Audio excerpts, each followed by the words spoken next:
السلام علیکم ورحمۃ اللہ وبرکاتہ۔ نحمدہ ونصلی ونسلم علی رسولہ الکریم وعلی آلہ واصحابہ اجمعین، اما بعد فاعوذ باللہ من الشیطان الرجیم، بسم اللہ الرحمن الرحیم۔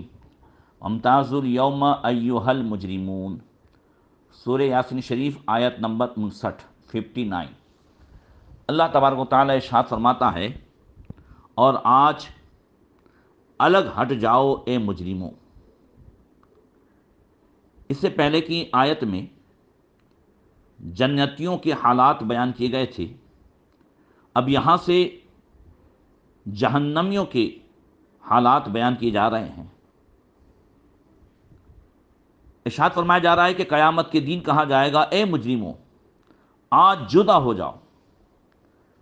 یہاں کس سے کہا جا رہا ہے؟ مفسرین نے یہاں پہ کئی قول بیان فرمائے۔ ایک قول یہ ہے کہ جس وقت مومن جنت کی طرف روانہ کیے جائیں گے، اس وقت کفار سے کہا جائے گا الگ ہٹ جاؤ اور مومنین سے جدا ہو جاؤ۔ دوسرا قول یہ ہے کہ کفار کو یہ حکم ہوگا کہ الگ الگ جہنم میں اپنے اپنے مقام پر چلے جائیں۔ تیسرا قول یہ ہے کہ قیامت کے دن مجرموں کو ایک دوسرے سے الگ کر دیا جائے گا، جیسے یہودیوں، عیسائیوں، مجوسیوں، ستارہ پرستوں اور ہندوؤں کو، جو کہ الگ الگ فرقے ہیں، ایک دوسرے سے جدا کر دیا جائے گا۔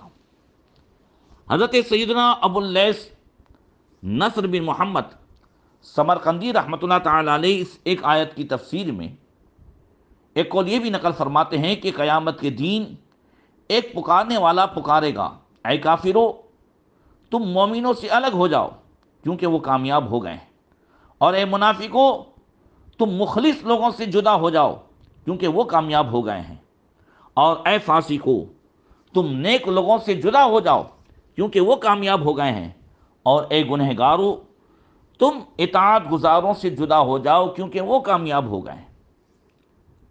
اب اس قول کے مطابق ہم مسلمانوں کے لیے بھی اس آیت میں بڑی عبرت ہے، اور انہیں بھی اللہ تعالیٰ کی خفیہ تدبیر سے ڈرنے کی ضرورت ہے کہ کہیں ان میں سے بھی کسی فرد کے مجرموں کے گروہ میں انہیں داخل نہ کر دیا جائے۔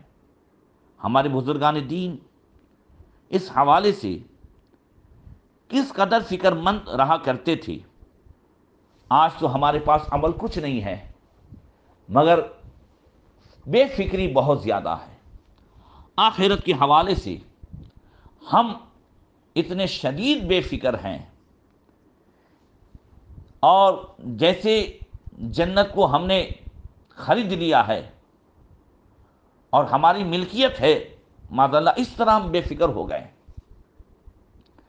ہمارے اکابرین، صحابہ، تابعین، یہ حضرات، اور خاص کر جنہیں جنت کی بشارتیں مل گئی، پھر بھی وہ خوف خدا سے ہمیشہ لرزتے تھے۔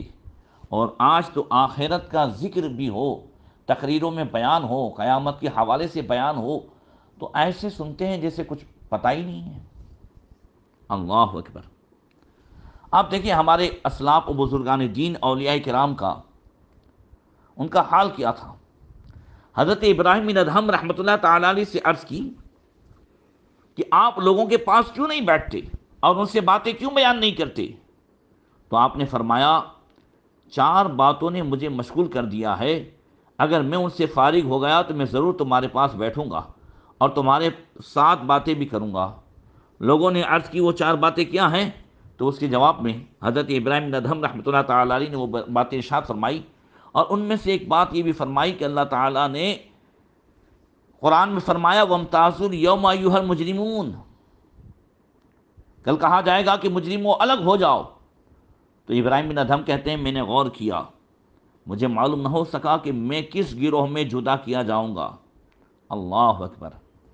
اللہ تبارک و تعالی ہمیں اپنے اخروی انجام کی فکر کرنے اور اس کی بہتری کے لیے خوب کوشش کرنے کی توفیق عطا فرمائے۔